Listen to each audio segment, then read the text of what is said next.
Significant technological and scientific breakthroughs have recently revealed new facts and evidence that confirm the accuracy and authenticity of many passages throughout the Bible.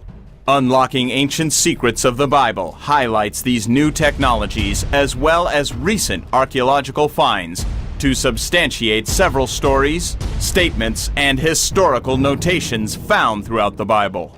Each example of this is presented by accredited scholars and experts in their fields. While not a review of the entire Bible, this documentary establishes the verifiable scientific truth of certain sections of the Bible that millions have already accepted on faith, but can now prove with hard facts as well.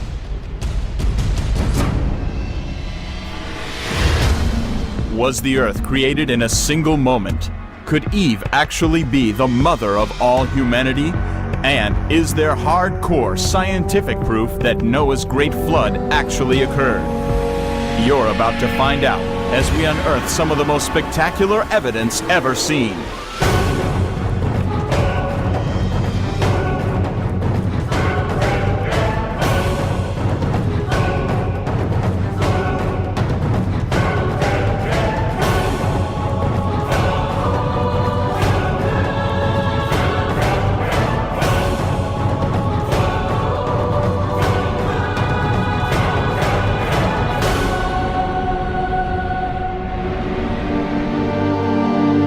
Scratched out on 3 continents in 3 languages by 40 different authors over a course of 1,500 years, no collection of ancient writings is as widely read, closely cherished, and critically examined as the Bible.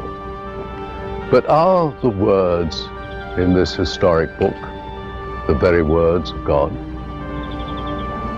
Did the stories found in the Bible actually take place?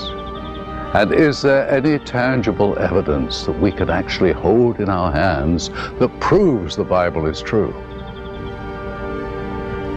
You're about to find out.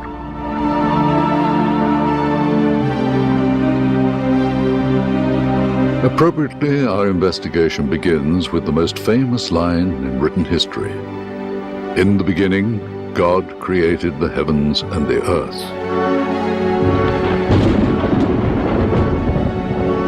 But is this believable? Did an all-powerful God create the universe? What does modern science say about this question? Well, basically, you have to believe that matter has always existed, or it was created. Today, the evidence overwhelmingly supports the Big Bang theory. Imagine for a moment all that exists in the vast universe, every mountain range, every forest, every body of water, every distant planet, everything, squeezed into a microscopic point of beginning. Scientists say the universe exploded and began from that initial point. As the universe has expanded, it's cooled. Anything that expands cools. And right now, the universe has a temperature of 3 degrees above zero. We detect this radiation as microwave radiation.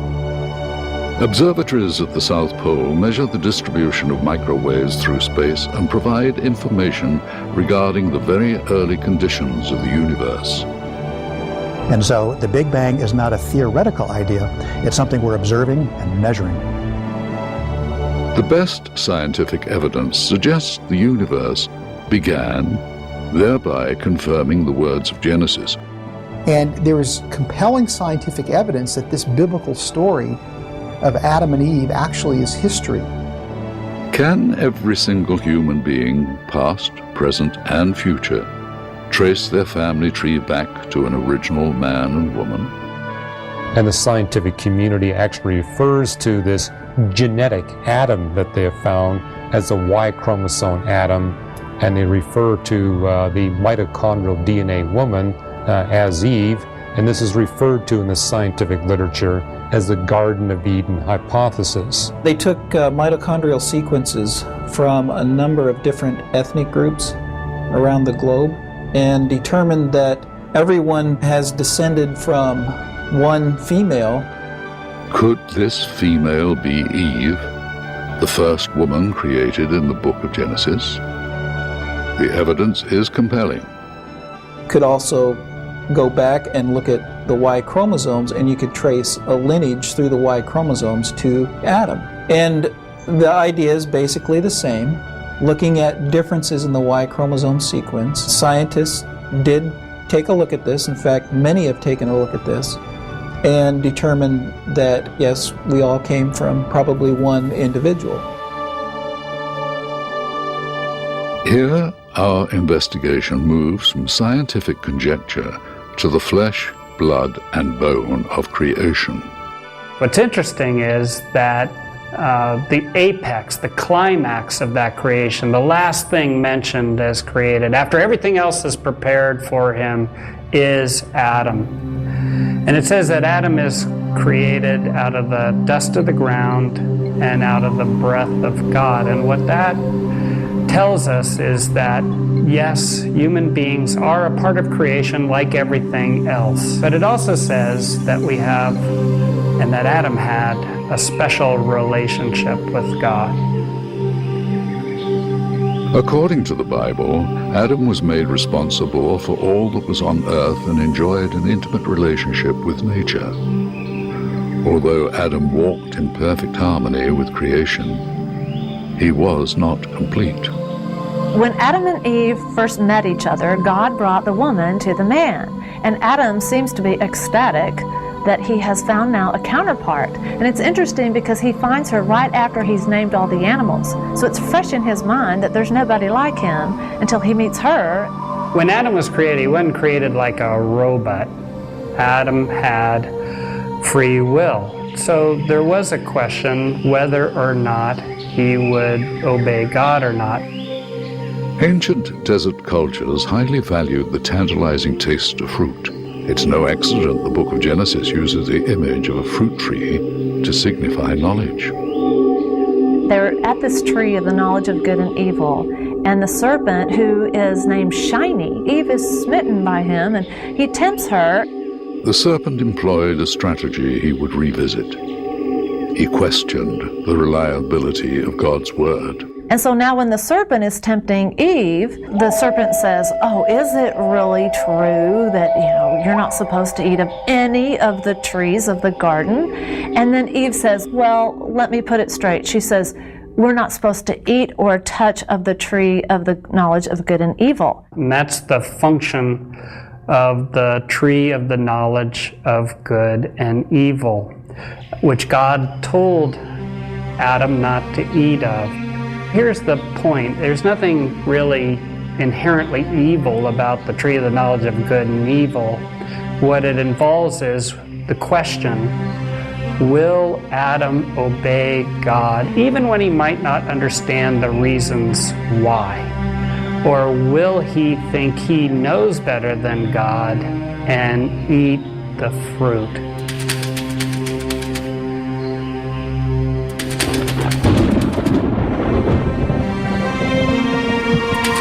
As punishment for their disobedience, God exiled Adam and Eve from the garden. They were forced to live outside God's close protection and enter the harsh reality of broken communion.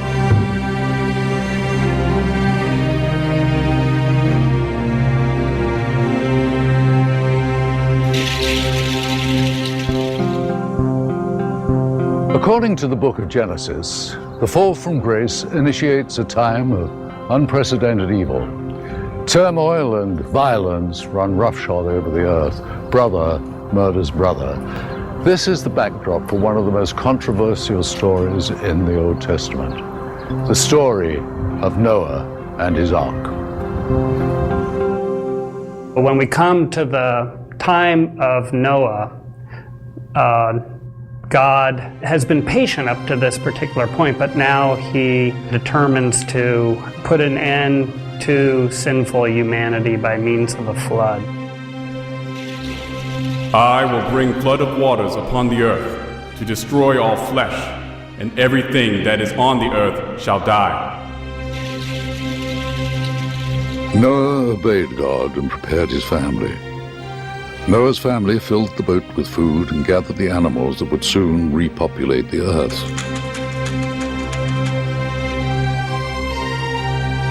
Initially skeptical, the people of Noah's day plead for mercy. It was too late, as God closed the door to the ark.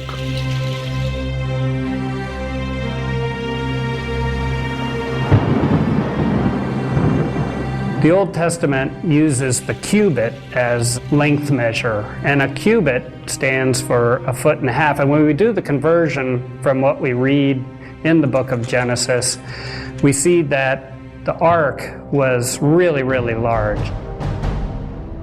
Conversions put the size of the ark at 450 feet long, 150 feet wide, and 75 feet high. But clearly, a catastrophic global flood would leave geological and anthropological imprints. And so, for evidence for Noah's flood, what we really look for is evidence of catastrophic processes, cataclysmic processes, operating on a regional or maybe hemispherical, even global scale. And you know, the more we look, that's what we see. One thing you might expect is billions of dead things buried in rock layers laid down by water all over the earth. And that's exactly what we find in the geological record. A record of lots of things suddenly buried, including very large animals buried whole. How does the theory of a global flood fit with geological features like the Grand Canyon? And yet we tell different stories about its history.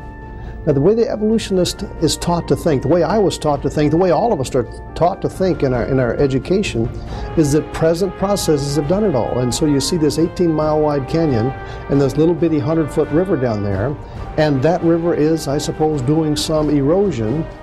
At present rates, the river would take millions upon millions of years to carve out the Grand Canyon. But the creationist might say a different idea.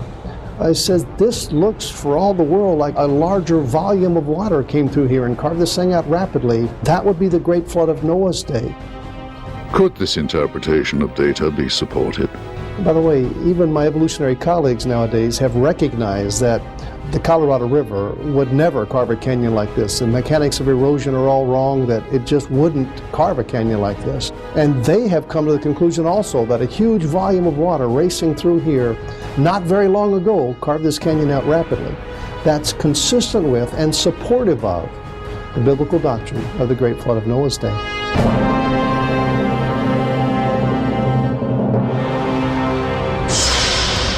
Coming up, did the original Sin City, Sodom and Gomorrah, actually exist? And are there astonishing scientific predictions in the book of Job?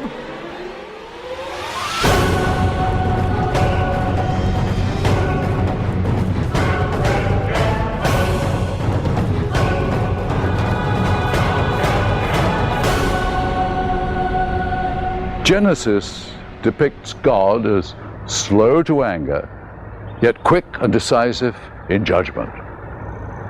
Perhaps no story from the Old Testament demonstrates the intensity of God's wrath more vividly than the tragedy of Lot and his family. The story of Sodom and Gomorrah is about sin and about punishment. It's about God deciding that he's had enough of unrighteousness and wickedness, and he's going to take action, and he's going to destroy it. After a heated territorial dispute with his uncle Abraham, Lot decided to settle his caravan outside the gates of Sodom and Gomorrah, an area known for its desperately wicked ways. Ultimately, Lot moved into the city even as God sent messengers to declare Sodom and Gomorrah would crumble under the weight of its sin. Lot had a pretty hard time in Sodom. Here he was among all these people who, by the accounts of the story, are pretty harsh to strangers, and he is a stranger wanting to fit in, but not really succeeding. We can learn from that story. And so when the angels come to rescue him, the rest of the town hassles them. Lot's family fled in a mad panic. We get this one little piece of information that Lot's wife, for some reason, decides to look back. just maybe in regret, or maybe do I really want to leave this place? And she turns into a pillar of salt. The most obvious explanation for the destruction of Sodom would be a seismic event, a large earthquake that unleashed a lot of material. The Bible talks about a lot of fire coming down and burning up Sodom, and the evidence at that site is that the buildings burned. Archaeologists believe the ruins of Sodom and Gomorrah, discovered southeast of the Dead Sea, sit on a fault line. Evidence suggests buildings burned from fires started on rooftops. Geologists further theorize that pressure from an earthquake could have emitted sulfur-laden bitumen, a substance present in the area. The dense smoke reported by Abraham is consistent with a fire from such material. Sodom and Gomorrah is referenced in secondary literature all throughout the Second Temple period and into the New Testament period. It's mentioned specifically in the Genesis Apocryphon, which is one of the Dead Sea Scrolls.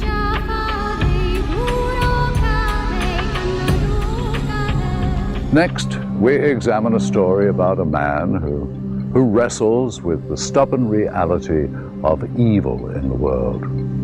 Not only does his response provide readers a virtuous example, it suggests an awareness of the scientific laws that govern our universe. His name is Job. Job was a man that lived probably 3,500 to 4,000 years ago. We don't know exactly where he lived, but we know that he was quite wealthy, herdsman and a farmer, was very much blessed by God in terms of wealth and well-being, good family, excellent reputation in the community. At the beginning of the book of Job, the readers are introduced to a scene from the heavenly courtroom, where these figures called the sons of God, later we would think of them more as angels or as God's cabinet, so to speak, come to report to him about their activities. One of these figures, Satan, acted as both eager prosecutor and willing executioner. And Satan's appeal to God was, well, this man is so righteous because you've blessed him with so much physical well-being. And let me do an experiment. I'll take that all away, and I'll bet you that Job will rebel against you. And God says, you can do that, but don't take his life. And you know the story. Satan, with God's permission and consent, brings all of these physical calamities and disasters upon Job's life. So he loses his property, he loses his family, he loses his health. He's kind of driven to the lowest level. God has abandoned me, or so it seems.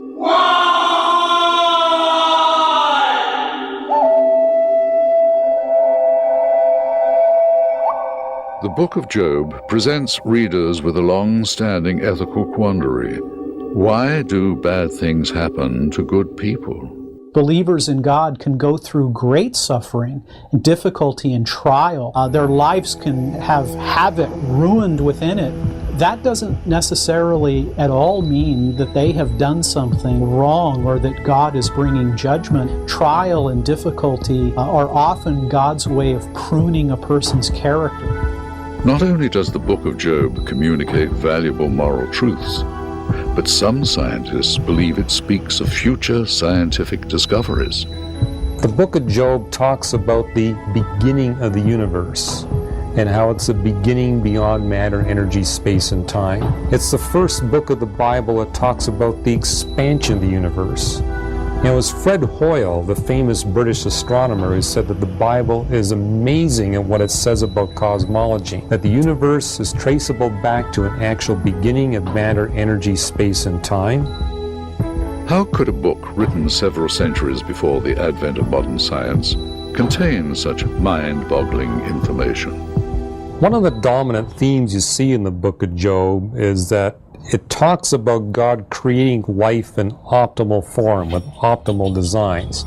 but not just optimal life forms, but optimal ecological relationships. In other words, he creates carnivores to relate to herbivores, so the carnivores are only able to kill off the weak, the dying, and the sick, or the unwary. Not so effective that they wipe them all out, or so ineffective they can't kill any. The ecological relationships are idealized. Scientists count up to 10 other scientific predictions suggested in the book of Job. They cover issues in the field of meteorology, oceanography, the study of prehistoric animals and fossil remains.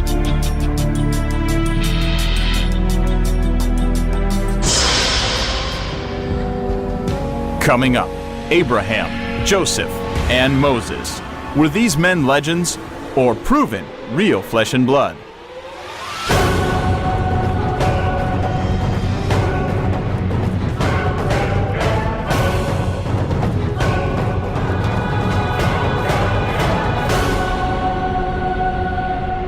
In Job, the reader witnesses astonishing acts of faith. Although Job suffered unjustly, he refused to curse God and instead trusted God's mysterious ways. And speaking of faith, no man in the Old Testament demonstrated faith more fearlessly than Abraham. Throughout most of the story of Abraham's life, his wife Sarah is barren and unable to bear children despite however many years they've been trying to do so, and it's really a source of some frustration for them. How is it possible for Abraham to be father of a great nation when, after repeated effort and petition, his wife Sarah remained barren? The miracle of the promise to Abraham is that so many years go by and Sarah never gives Abraham a child. She's well into her 90s before she's said to conceive this child. And it's this miracle alone, the inconceivability of how a woman in her 90s can give a child to her husband, is the promise, once again, that God acts in history, that God keeps his promises. Abraham was rewarded for his steadfast faith. He received his long-desired son, the heir to his promise. Abraham and Sarah instructed Isaac in the way of the Lord, as Isaac served as a tangible reminder of God's faithfulness. But God was not done with Abraham. He had a further request. Abraham, confused yet unflinchingly faithful, prepared to obey God. Satisfied by Abraham's faith, God intervened to provide a substitute. Abraham, do not lay a hand on the boy. Now I know you fear God, because you have not withheld your son from me. Your descendants will be as numerous as the stars.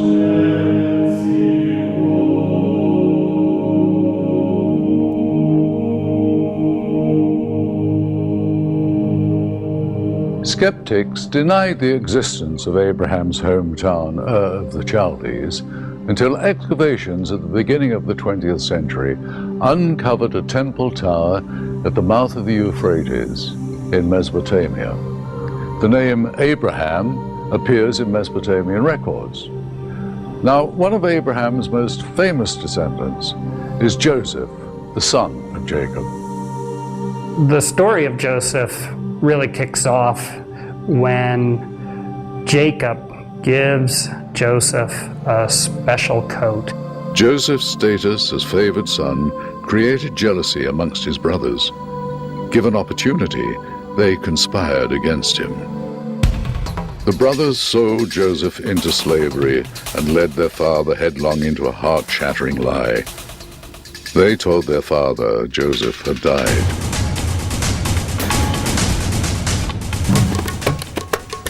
Upon his arrival in Egypt, Joseph was sold into the service of Potiphar, a high-ranking Egyptian officer.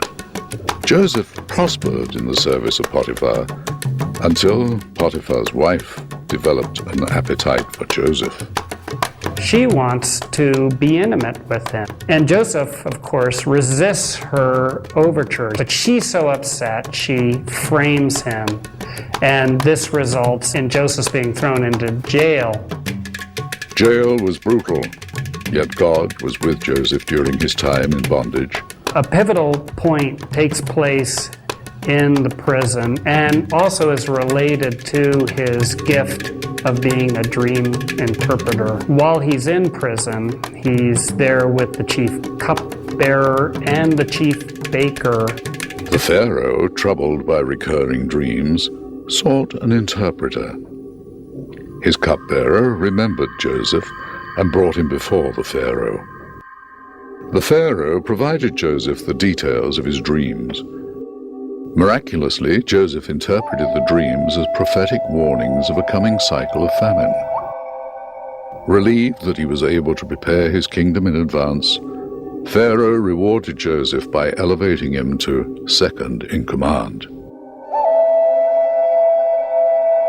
Some critics have questioned the story of Joseph, arguing a foreigner could never achieve such high rank in the Egyptian court. But the evidence says otherwise.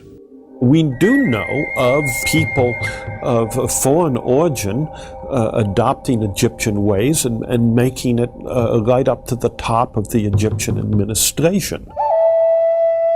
Joseph's story is all the more remarkable as he was a Hebrew living in an Egyptian world. Now, in time, there emerged a generation of Egyptians who were unfamiliar with Joseph's good works. In fact, the Pharaoh grew threatened by the ever-increasing presence of the foreign Hebrews.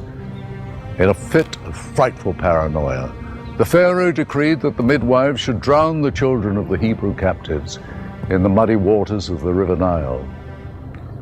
It is out of these bleak circumstances that we get the story of Moses, the visionary lawgiver. Amram and Jochebed, the parents of Moses, put him in this little ark, this little boat made of rushes in the Nile, and then led his fate up to God. And God was certainly kind, because it was the daughter of the Pharaoh who picks him out of the bulrushes. And that's what Moses means, drawn from the water. And then he became a prince in the house of the king. Moses was tutored and trained in Pharaoh's court, where he became learned in the esteemed knowledge of the Egyptians: mathematics, philosophy, medicine, and architecture. Although Moses had an aristocratic upbringing, he couldn't neglect his burden for fellow Hebrews, who were often abused and blamed for all manner of trouble. One day Moses witnessed an incident destined to alter his life.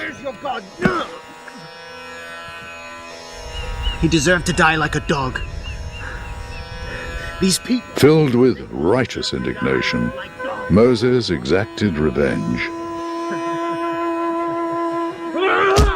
Stunned, Moses buried the body and his crime beneath the hot desert sand. Moses is now a marked man, of course, after he had murdered this taskmaster. And so he goes into the Sinai Peninsula. After spending 40 years in Sinai as a shepherd, Moses had an illuminating encounter with the divine.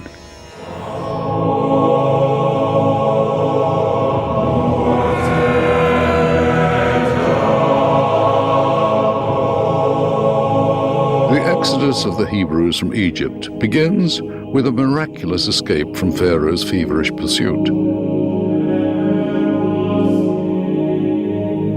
The sojourn from bondage into the Promised Land, though, is marked by murmuring and disregard for God.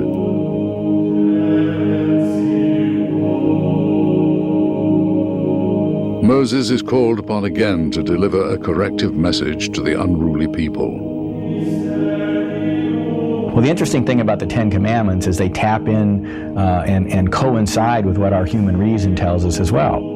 Ethicists suggest the Ten Commandments appeal to a universal code that regulates human behavior. The Ten Commandments, actually govern both religious aspects of life. The first 3 of the commandments deal specifically with a particular religion, but the other 7 really are fundamental principles that every society ascribes to. Thou shalt not kill, the prohibition on theft. The Ten Commandments stand as an ethical foundation for the establishment of future civic liberties. The Declaration of Independence talks about the self-evident truth that all men, all human beings are created equal, and that we have inalienable rights, not from government, but bestowed on us by our Creator. And that really sets the foundation for what kind of government we have and what the purpose of government is. Coming up, who was the great hero Samson? And did he actually do the unbelievable things the Bible says he did?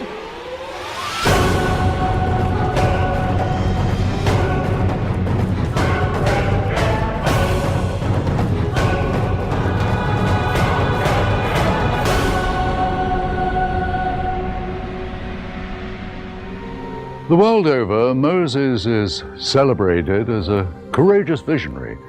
In fact, according to the Bible, his encounter with God produced the moral principles on which most modern civilizations rest. Remember that Moses was born under the threat of death. Our next hero has more promising beginnings. His name is Samson. When Samson's born, his parents give him over to what's called a Nazirite vow. The Nazirite vow includes many things, but one is that you never drink wine, you never drink fermented or any kind of alcohol. The other is that you never cut your hair. There's nothing special or magical about the vows themselves. They're a sign of devotion to God. And if Samson is supposed to be about the work of God, then it would be important for him to show devotion in some particular way. In a time of brutal oppression under Philistine rule, Samson emerged as a leader of great physical strength. The book of Judges, a judge is a military hero and a charismatic leader, somebody who shows a particular ability to fight and to lead others in battle against Israel's enemies.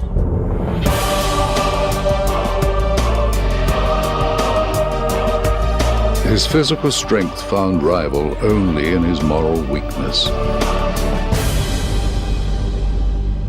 Samson has one other vice, and that is Samson loves Philistine women. And this was a no-no in ancient Israel, but he loves them. And the one woman that he really loves is Delilah.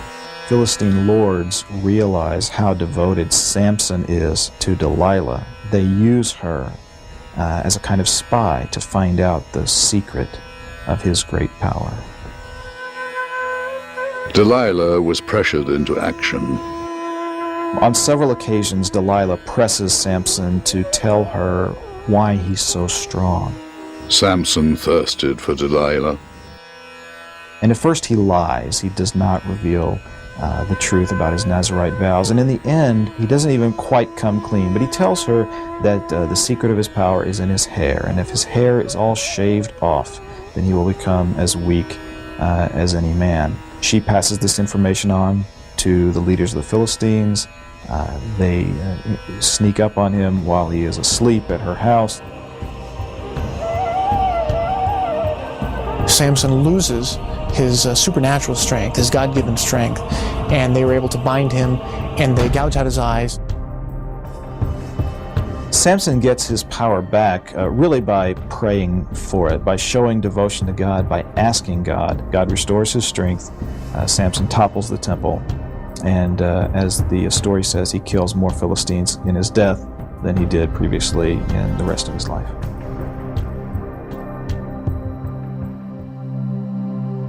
Samson's pursuit of pleasure cost him his freedom, but the Philistines' ropes could not stifle his determination. Today, the world looks for leaders who combine the courage and strength of a person like Samson and with the wisdom and judgment of a sage. All of those qualities can be found in our last hero, David. God sends Samuel to Bethlehem, to the family of Jesse, to anoint David to be the next king. God's choice of David was unique Because in the ancient Near East, and also with the first choice of the king, what were people looking for? They were looking for the biggest, strongest individual.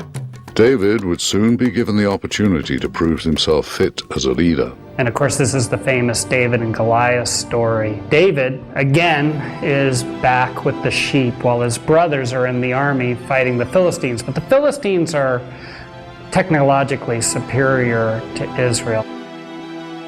The Philistines employed iron weapons, thereby putting Israel at a tactical disadvantage.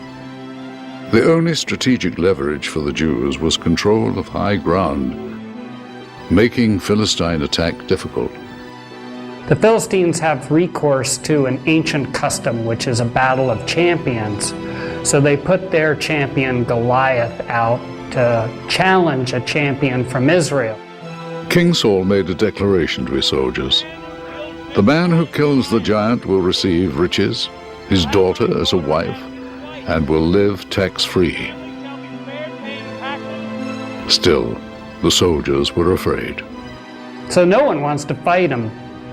But David comes to deliver lunch to his brothers on the battlefield, and he hears that this is going on, and he's personally offended that no one is willing to fight Goliath. Not because he thinks he can defeat him on his own strength, but he knows the power of his God.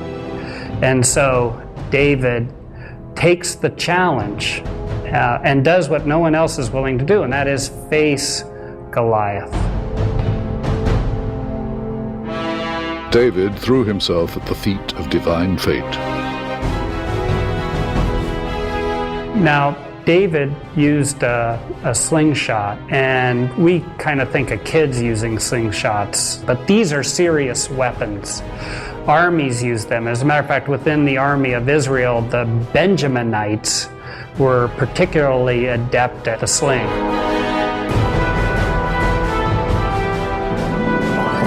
The sling held stones the size of baseballs. The gifted musician called upon God to empower him.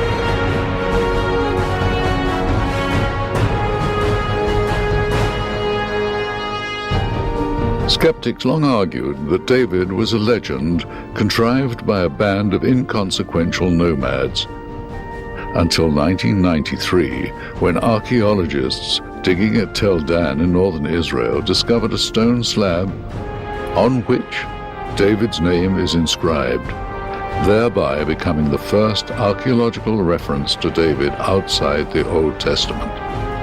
David became the most celebrated king in Israel's history, as his lineage carries the blood of earthly royalty.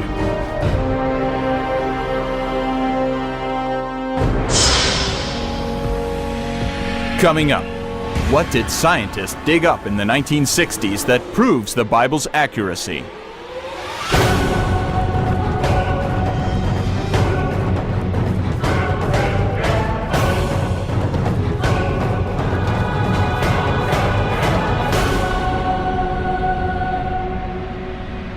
Over 400 years passed between the last book of the Old Testament, Malachi, and the arrival of a religious teacher whose birth, life, and miracles would soon serve to shape the course of human history. Was this teacher, Jesus of Nazareth, simply a good man, or was he sent directly from the right hand of God? Let us take a look at the life of Jesus as recorded in the New Testament Gospels of Matthew, Mark, Luke, and John. Our question for the experts is, are these gospel accounts reliable? The reliability of the Bible has been repeatedly proven and demonstrated. Many people try to find contradictions in the Bible, but there really are none. I've yet to encounter any historical evidence that is contrary to what's found in Scripture, what's found in the Bible. To me, the Bible really is impressive in terms of its historical accuracy. As archaeology continues to uncover new evidence and as more manuscripts are discovered, the whole trajectory is that the biblical authors were very reliable in how they presented the history. The usual rule is, the farther removed you are from events of the first century, the hazier it ought to become. Because of archaeology And because of 2,000 years of excellent biblical scholarship, the opposite is taking place. We're getting a clearer and sharper image of what's happening. There is no historical evidence that disproves the Bible. In setting out to examine the reliability of the Bible, what kind of proof will we require?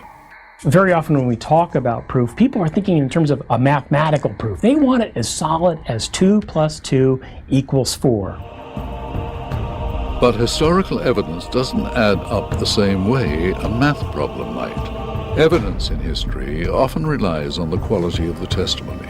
So the question must be asked, how did we get these stories about Jesus? Where did they come from? Everyone agrees there was a period of orality when the gospel stories were passed down orally from community to community, mouth to mouth, if you will, as opposed to being written down, and that process took a few decades.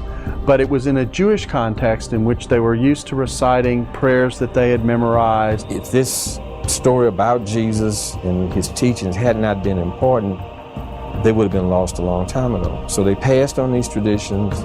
People heard Jesus tell a story. They saw Jesus work a miracle. They remembered, they shared, they turned that story over in their minds. The discovery of the Dead Sea Scrolls in the 1960s provided scholars an opportunity to measure copying accuracy. The scrolls, believed to be from the 1st century AD, contained an excerpt of the Old Testament book Isaiah.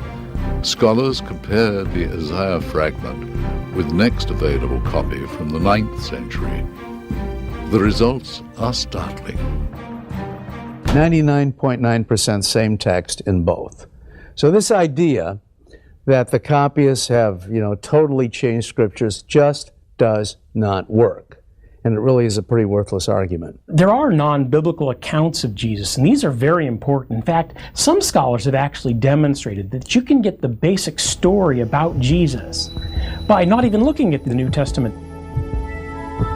To the surprise of some, Jesus is also mentioned in other religious texts. When we look at the broader field of religion, and we consider writings from the Muslim world, the Quran, or from the larger Jewish world, the Midrash, Talmud, that we discover that Jesus is also featured in those writings as well.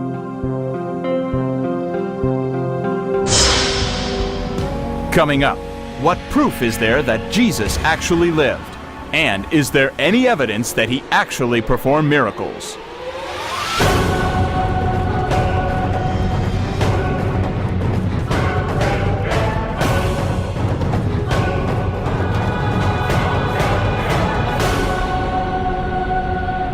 Now we turn our attention to the contents of the Gospels. What kind of person do they portray? What do they tell us of Jesus himself? The Gospels are biographies, but they're not biographies in the modern sense. Modern biography depends upon first-hand accounts, tape recordings, video recordings, writings left behind by the subjects. Just what kind of person do the Gospels portray? Non-biblical legend has Jesus traveling as far as Egypt and India during his early life. But the next image we get of Jesus in the Gospels is at his baptism. Jesus arrives at the Jordan River in order to be baptized by John, a religious zealot whose scraggy appearance and fiery preaching made him an unpopular outcast. According to the Gospel accounts, Jesus' baptism initiates a 3-year period of preaching and healing. He led a relatively normal life. He worked, he studied, he attended parties like the wedding feast at Cana, where he apparently left an everlasting impression. Jesus and his disciples arrive as guests of a wedding. Ancient weddings are similar to modern weddings in several ways. There was a real strong sense of reciprocity in the ancient Near East with weddings, where people would give very lavish gifts to this new bride and couple, and they expected a great party in return. Mary, Jesus' mother, responsible for the meal, arrives at an embarrassing truth. They've run out of wine. Yet Jesus' response hints at his divine purpose. He then tells the waiters to fill up these stone jars with water. He doesn't tell the waiters to look the other way or to leave the room as he brings a vial out or a potion and dumps it into the water. He merely tells them, okay, go ahead and start drawing the wine, and the water becomes wine.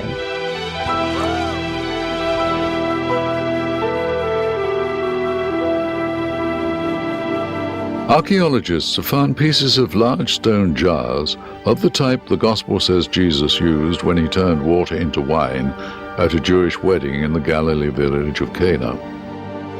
This church at Cana is believed to be the site of Jesus' first miracle. Coming up, what did archaeologists uncover that definitively proves one of the Bible's most notorious women really did exist?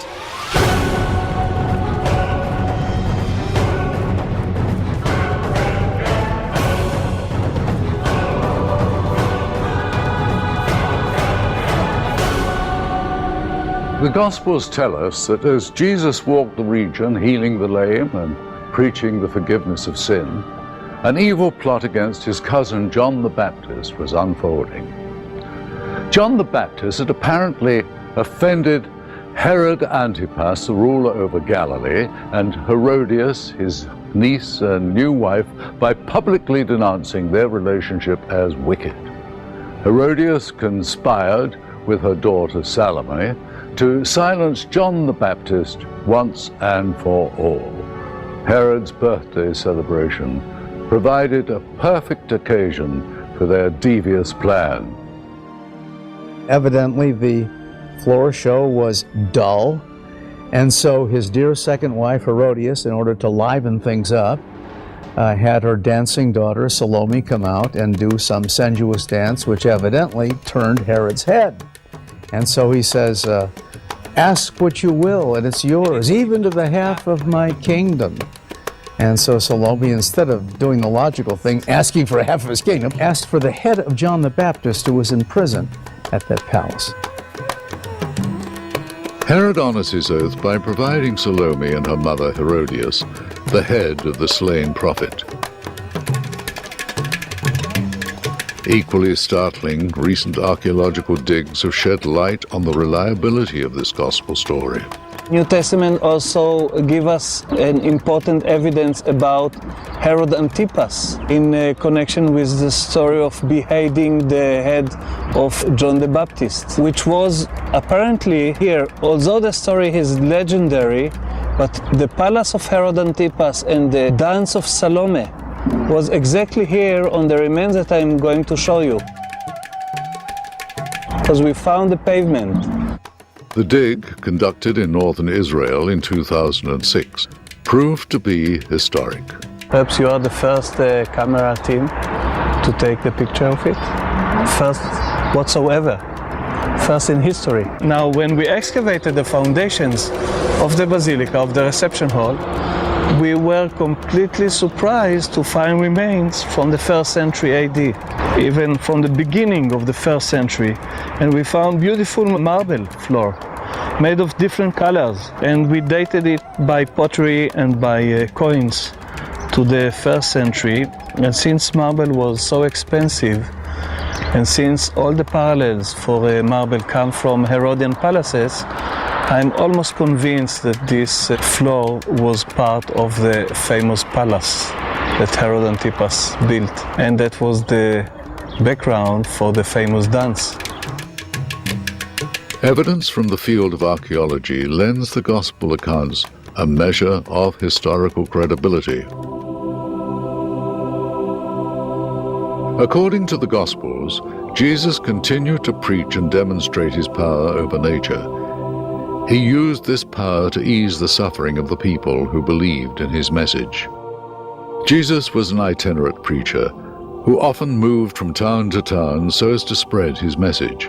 According to the Gospels, his journey brought him to the pool of Siloam. Blind from birth, the man visited Siloam in the hopes of receiving a miracle. The Jews believed an angel might appear at the pool, stir the waters, and offer divine healing.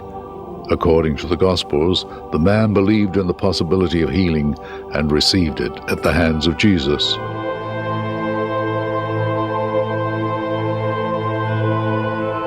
But is there any evidence that such a place existed?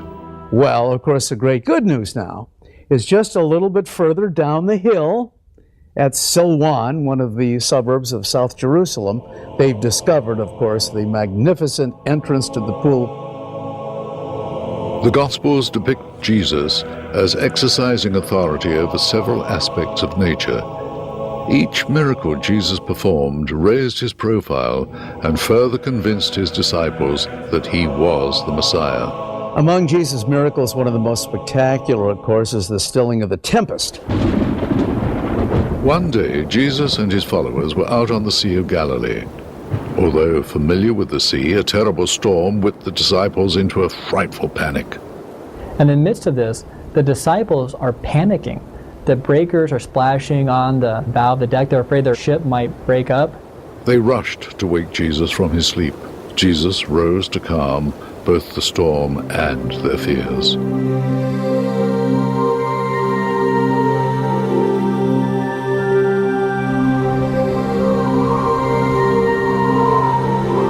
Again, this is a very strong statement of his authority, that all of creation must respond to his spoken word because he is their creator. But are the basic facts of this story credible? The Sea of Galilee is a very interesting place. It's actually in a bowl, and so they'd have violent windstorms as the wind would shoot through the mountains, and it would create very scary nautical situations. One of the most exciting recent archaeological discoveries took place up in Galilee, where a boat that Jesus and the disciples could have used came to light in the spring of 1986. The boat could hold 12 to 15 people, the amount suggested in the Gospels. The boat had a sleeping section, consistent with the Gospel account. Coming up, startling new evidence that the crucifixion of Jesus was an actual historical event, and eyewitnesses that claim the resurrection really happened.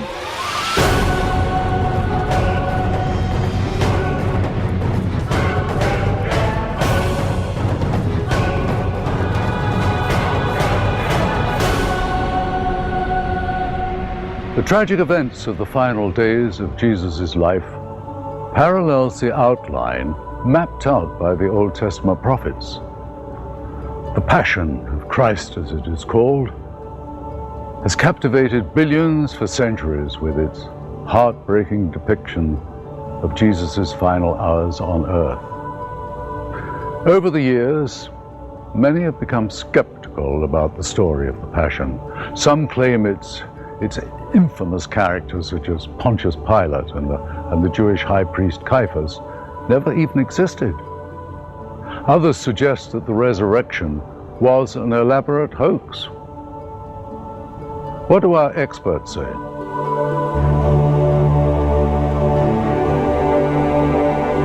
The last 4 days of Jesus' life, commonly referred to as the Passion, is said to be the most intriguing yet controversial part of the Gospels. In the days leading up to his crucifixion, Jesus rode triumphantly into Jerusalem. As he passed through the city walls, spectators rushed out of their homes to greet him and shower him with palms ripped off of trees. This would later become what we commonly know today as Palm Sunday. Word of Jesus' arrival spread quickly to the Jewish high priests of Sanhedrin. They saw the popular Galilean as a serious threat to their control of the Jewish people. Caiaphas, the most skeptical and cynical of the Sanhedrin, conspired with the rest of the council to put an end to Jesus' ministry. In the story of the trial of Jesus, there's this fellow Caiaphas, the high priest. In the early 1990s, a significant archaeological discovery was made in an excavated tomb within the city of Jerusalem. A series of small boxes called ossuaries were found. Once the body of a loved one had completely decomposed, the family would gather the remains and place them inside one of these bone boxes. And in order to remember whose bones are put in which box, they would scratch the names on the end of the box. So when this tomb was excavated, they actually found the name Caiaphas. Among the bones they found in the box were those of a 60-year-old man. The name and date inscribed on the ossuary remarkably matched the description and time of Jewish high priest Caiaphas from the Gospels. So do we have the bones of the high priest Caiaphas, who was the person mentioned in the trial of Jesus? Very likely. On the first night of Passover, Jesus sat down with his 12 disciples for the Passover feast in what has become known as the Last Supper. It is at this fateful meal that Jesus revealed to his apostles, according to the Scriptures, he was to be betrayed by one of them. I would begin with my thinking about the Passion with the Garden of Gethsemane. Shortly following the Last Supper, Jesus arrived at the garden with 3 of his favorite disciples, Peter, John, and James. When Jesus went to the Garden of Gethsemane after the Last Supper, he went up there to pray. The Garden of Gethsemane was a quaint olive orchard that laid at the foot of a large hill outside Jerusalem.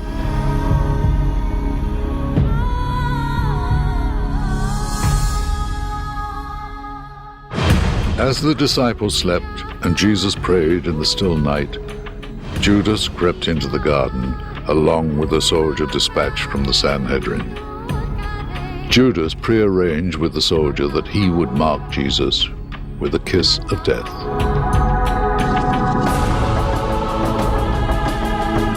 Judas. Seize him!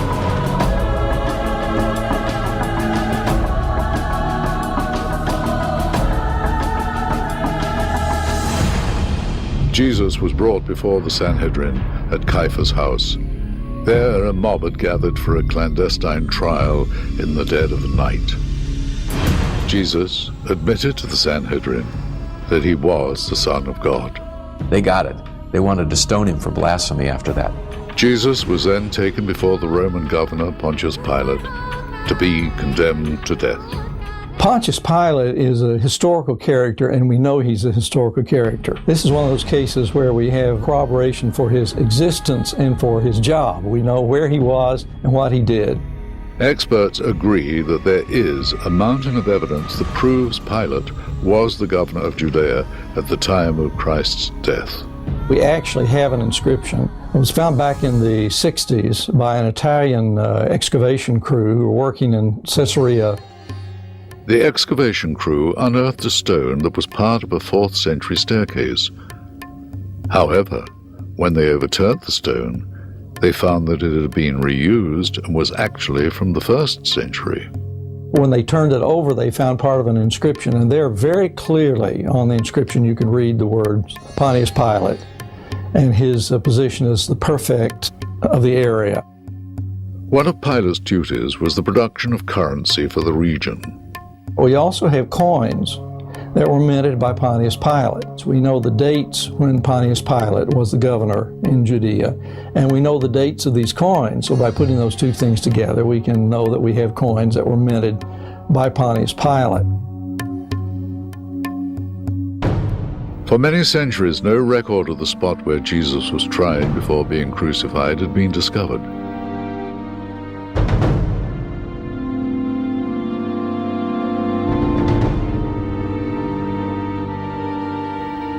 It was here that Jesus was sentenced to be scourged.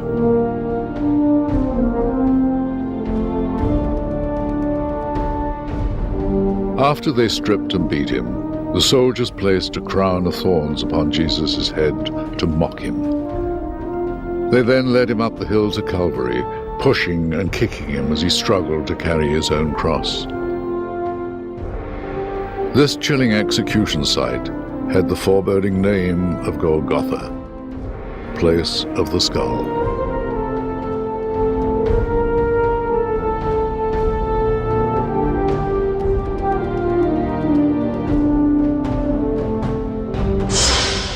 Coming up, could Jesus possibly have survived his brutal crucifixion and merely pretended to rise from the dead?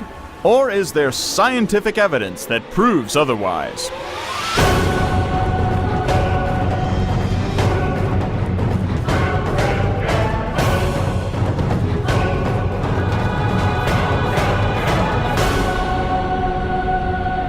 We've all seen the crucifixion of Jesus dramatically depicted in paintings and acted out in passion plays and films. But how does one go about this traditional form of barbaric execution? We have lots of literary evidence of the use of crucifixion. Jesus was not the only person to ever be crucified, but it was relatively common. It was a horrible execution and usually used for what considered to be particularly horrible crimes. The cross used in Palestine at the time was most likely what they call a tau cross, and what he would carry would be the horizontal beam only. The vertical part was already in the ground. As Jesus struggled to climb the uneven, rocky streets of Jerusalem, his physical condition deteriorated. Jesus was close to death, in effect, when he was carrying the crossbeam up to Calvary. As the blood volume goes down, the blood pressure goes down, so the heart rate increases. And we can see evidence of this as Jesus is carrying the cross up to Calvary. He is unable to take it all the way. Once Jesus reached the top of the hill, he was thrown on the ground and his arms were stretched across the horizontal beam for nailing to the cross. Contrary to popular belief and depictions of the crucifixion, the spikes used to fasten Jesus to the cross were not nailed through the hand. A nail through the palm of the hand could not support the weight of the body. It would tear through the flesh, and then he would fall off the cross. They were driven at the base of the hand, just below what we would call the palm, and there's no way the person could free themselves. Not only was the wrist a good, solid anchoring point, it was also a way of maximizing the pain as a major nerve passes through the carpal tunnel into the wrist.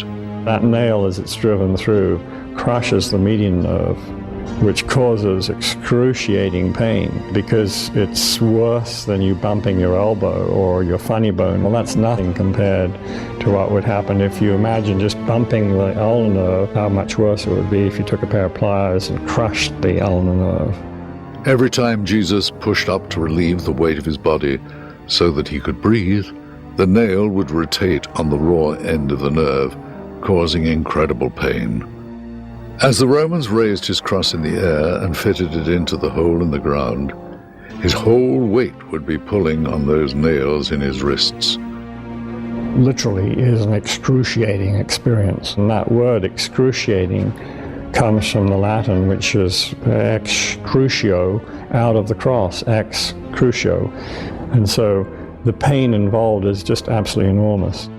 To ensure that the man remained on the cross, and to make it even more difficult for him to push up and breathe, the Romans nailed his feet to the vertical beam of the cross.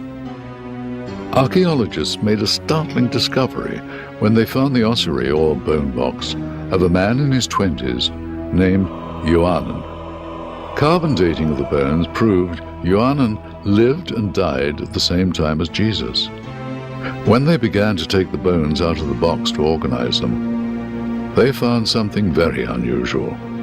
In the ankle bone of this man was an 8-inch nail that had been driven through his ankle, and there were portions of wood on it to show that it had also been driven into wood. This archaeological discovery provided historians with physical evidence of first-century crucifixions. The whole process is designed by the Romans to cause the maximum amount of pain, the maximum amount of humiliation, and it is actually the most horrific form of execution ever devised by man.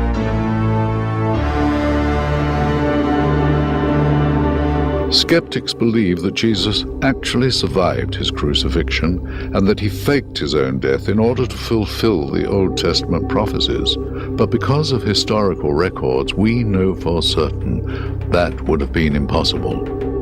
Now, some people try to say that Jesus swooned on the cross. and somehow got off the cross alive. Well, first of all, if a person who was being executed by the Romans was not dead at the end of the process, the people in charge of the execution themselves would be executed. But secondly, from everything that I've described about the medical process, there is absolutely no possibility that he could have survived that. He was absolutely, positively, absolutely dead at the time he came down off the cross. Any idea that is otherwise is completely absurd.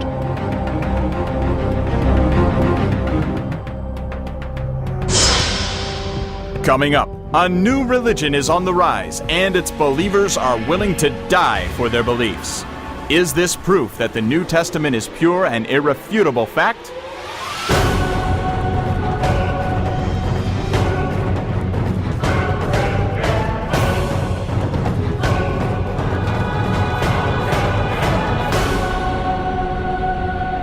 After confirming his death, Jesus' family and followers were anxious to give him a proper burial before sundown and the start of the Sabbath.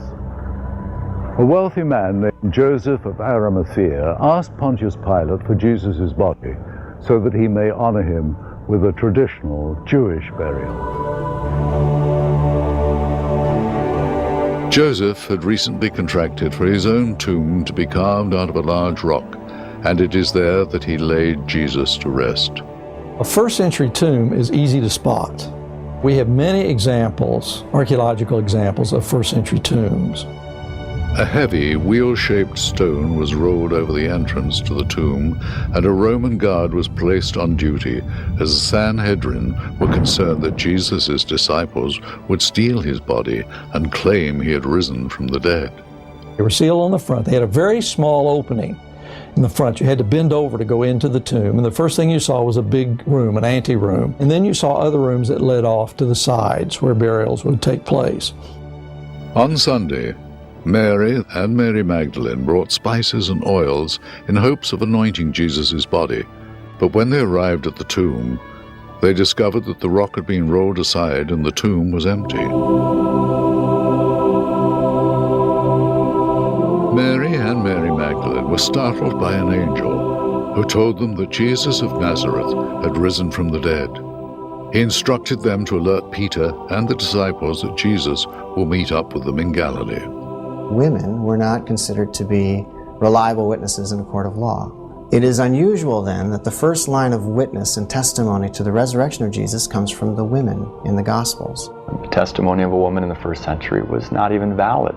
It was worthless in a court of law. If the early church was inventing the resurrection, it surely would not have chosen women to be the first line of defense. It is almost a sure thing that the tomb was actually found empty. The original Jewish polemic against the resurrection assumes that the tomb was actually empty. Having risen from the dead, Jesus first appeared to Mary Magdalene. Master! Later, he appeared to two strangers who didn't recognize him. He walked along with them as they told the astonishing story of this simple carpenter from Galilee who was wrongly crucified. Jesus finally appeared before his apostles, who were stunned and could not believe their own eyes. After Jesus was resurrected, he appeared to people. He appeared to Peter. He appeared to the 12. He appeared to 500 at one time. And he appeared over the course of 40 days. A lot of people say those were hallucinations. It's impossible according to psychologists today. Another key piece of evidence to the story of the resurrection is that believers and witnesses maintain that Jesus ascended into heaven in the face of persecution by the Sanhedrin. Within a few short weeks, they are in the very streets of Jerusalem where Jesus was crucified. They're in the very streets of Jerusalem defying the religious leadership and proclaiming the messiahship of Jesus and the resurrection. The disciples were transformed from doubters who were afraid to identify themselves with Jesus to bold proclaimers of his deity and his resurrection. They're on the streets and they're preaching that Jesus has been resurrected, and they're willing to experience persecution and ultimately death for that. Many of the disciples underwent brutal persecution for what they believed to be true. The apostles undertook great risk to share Christ. They were persecuted, some were martyred. Stephen, for example, was stoned to death. Some were beaten and left for dead in the hopes that they had been martyred, but of course survived.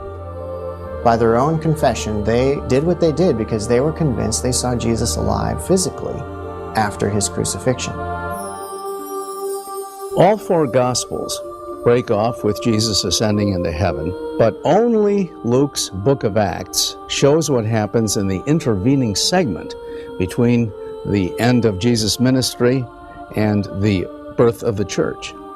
The stories in Acts chronicle the beginnings of the church, starting with the apostles who knew Jesus personally.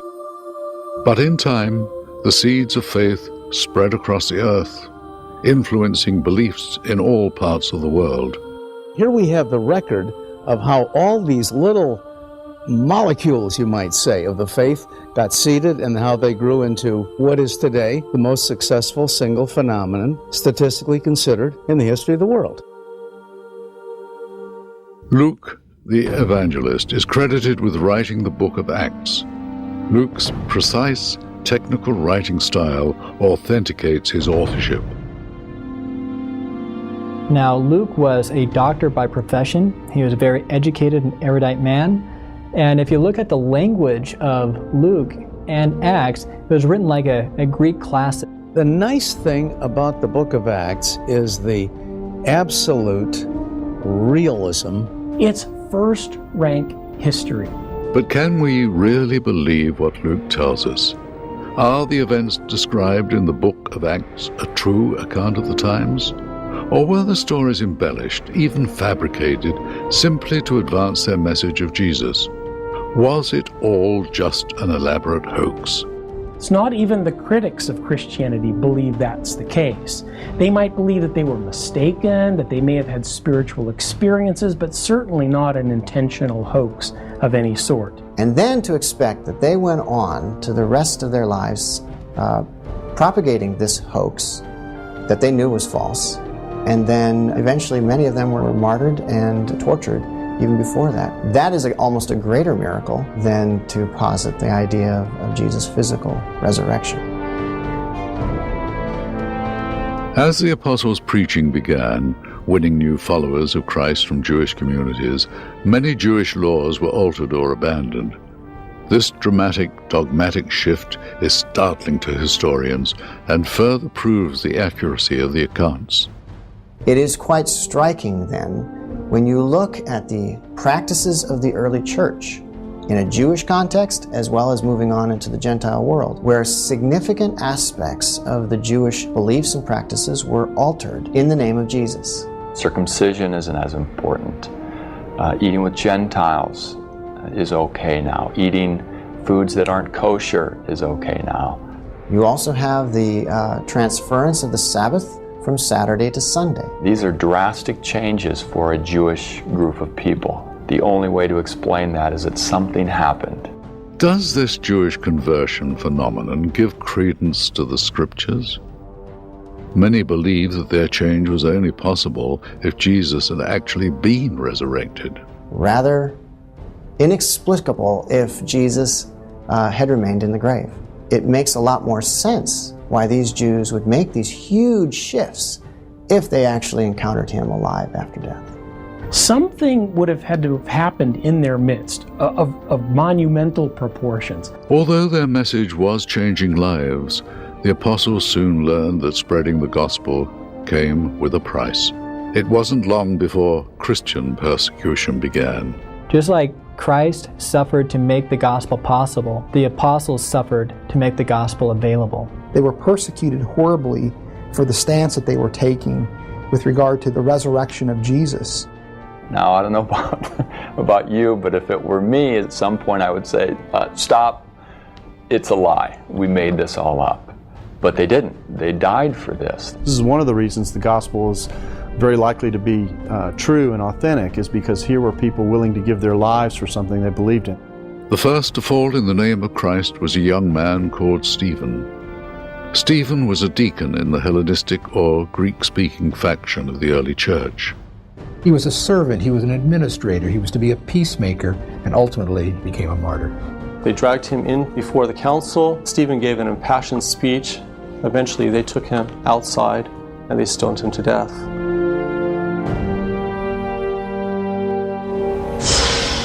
Coming up, is there proof that the monster-turned-martyr Paul actually traveled to Malta and Rome?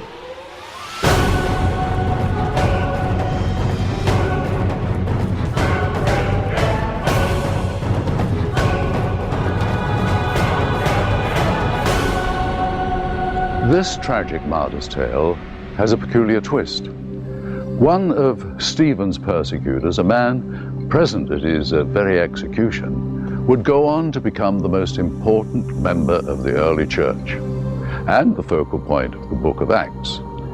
He was a Pharisee from Tarsus, and to the early Christians he was the epitome of cruelty and intolerance. His name was Saul. He was a real flesh and blood man from history and is credited with writing a large percentage of the New Testament. Saul's passion for the Jewish law induced pure hatred for the apostles and all they stood for. His persecution of Christians made him famous, and his brutal methods made him infamous. He was known to the early church as a bloodthirsty persecutor, and Paul's biographer, Luke, also tells us the same thing. To stop the spread of Jesus' message, Saul wished to shackle the Christians in chains and transport them to Jerusalem as prisoners. His siege would begin in the city of Damascus.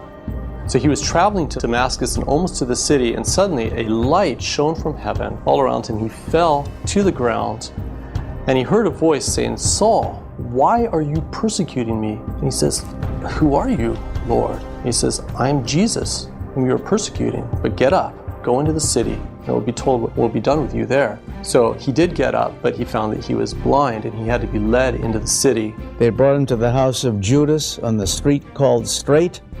And then the chief Christian in Damascus, his name was Ananias, was told to go baptize him. And of course, Ananias must have said, "You've got to be kidding, Lord.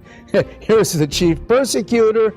But then the Lord explained he's going to be my missionary to the Gentiles. So he did. Baptized by Ananias, Saul regained his sight, changed his name to Paul, and dedicated the rest of his life to serving Christ. He would challenge the religious convictions he once fought so brutally to protect. But was this dramatic conversion plausible? Was a vision of the risen Christ the reason behind Paul's sudden transformation? Something turned him around from being an arch enemy to this arch proponent of the gospel. To explain why he would do that is very, very difficult, outside of some sort of theory of schizophrenia or some other sort of psychological problem. According to historians, the reported locations of Paul's conversion are traceable to this day.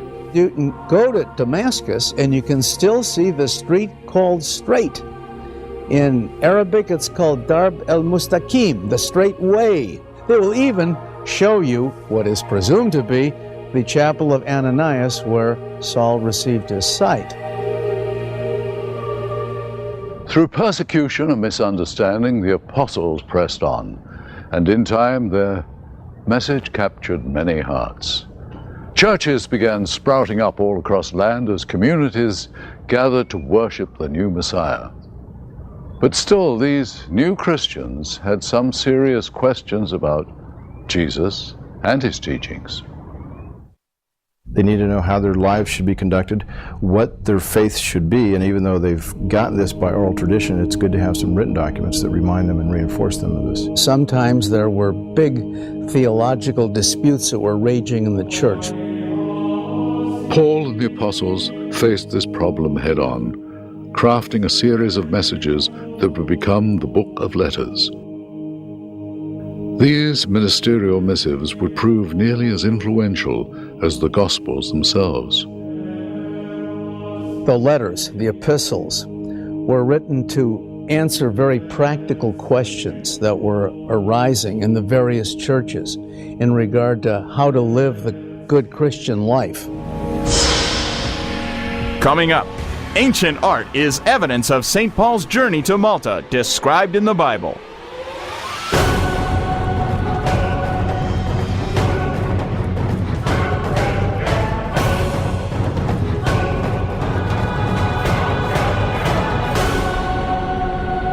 As the letters and teachings of the apostles spread among the people across the ancient world, the seeds of Christianity sprouted.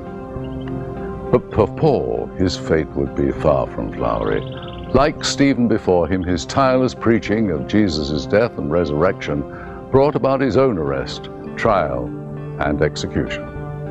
But not before Paul journeyed here to the island of Malta, where, according to the Bible and historians, he performed some of his most miraculous deeds.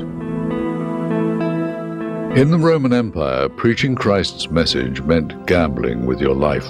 Paul was eventually arrested, and the reasons for his arrest are probably very complicated. Jewish authorities would have wanted Paul arrested because Paul and the followers of Jesus were emerging as a very powerful new religion and were threatening and competing with Judaism. The Romans would have wanted Paul arrested because the Romans remembered that the founder of Christianity, Jesus, had been tried and killed as a criminal. So Paul would have been arrested for what we would call both religious and political reasons. But even as the cell doors slammed behind him, Paul's ministry did not end. He continued drafting letters and preaching the gospel to anyone who would listen. He was able to speak with even greater authority, writing from prison, because now he was a prisoner from Christ. He had nothing to gain personally, but only additional hardship and suffering by proclaiming the gospel in prison. Recent archaeological findings in Israel verify the details of Paul's prison letters, down to the very design of his holding cell.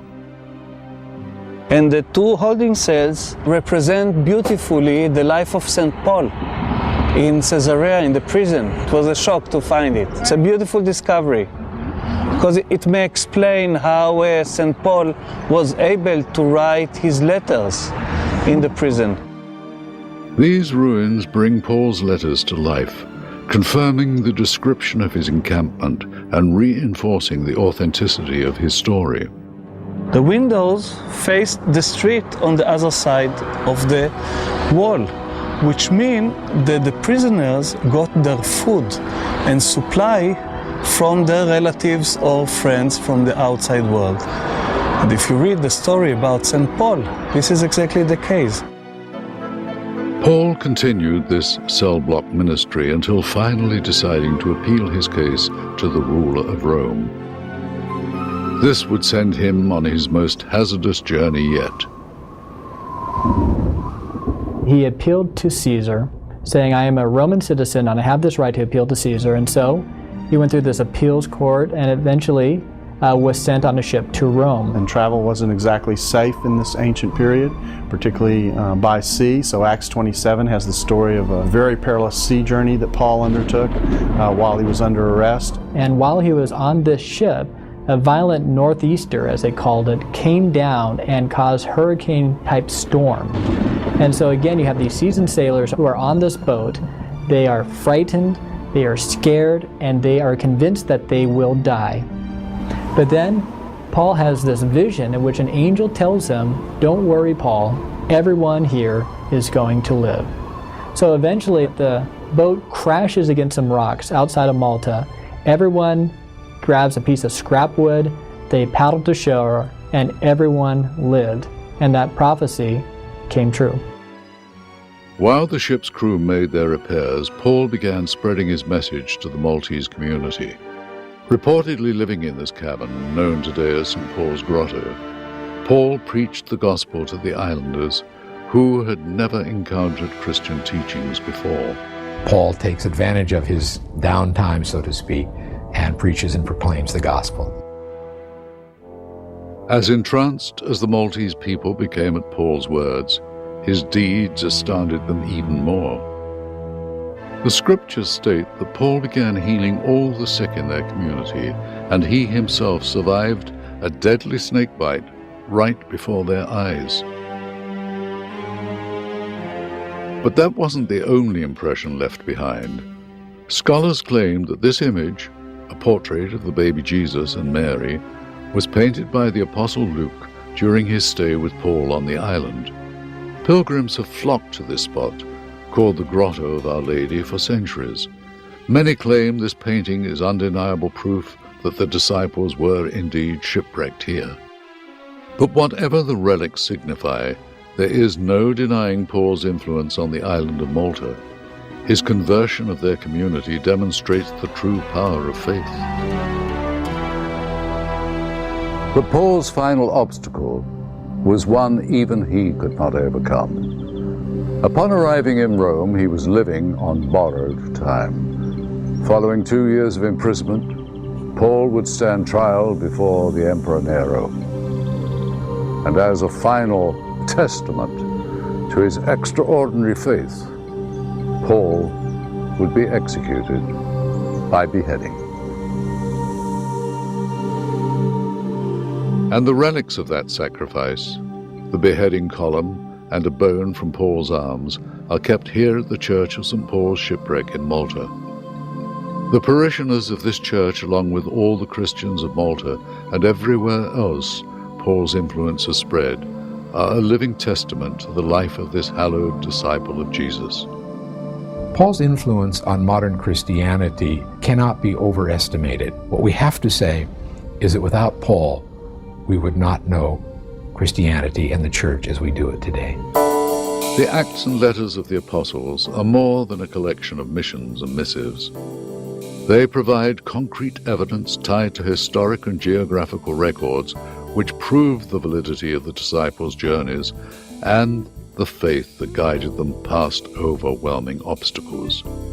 In the midst of that persecution, the church is established and becomes, in a very short period of time, this dominant force in world history. These writings aren't just important to history. Passing through centuries, empires, and languages, the Acts and Letters of the Apostles remain vital and impactful to this day. Contrary to the Bible's detractors, recent scientific discoveries have actually provided more evidence to support the Bible's authenticity and accuracy than to discredit it. It was science that led me to recognize that a creator must exist. The reliability of the Bible has been repeatedly proven and demonstrated. Many people try to find contradictions in the Bible, but there really are none.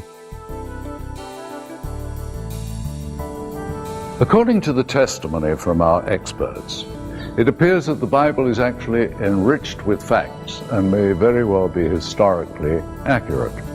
The question remains, however, should Bible stories be counted as history or legend? Only you can decide. However, our quest for truth will never be over. Like life itself, it is to be continued. Thank you for watching.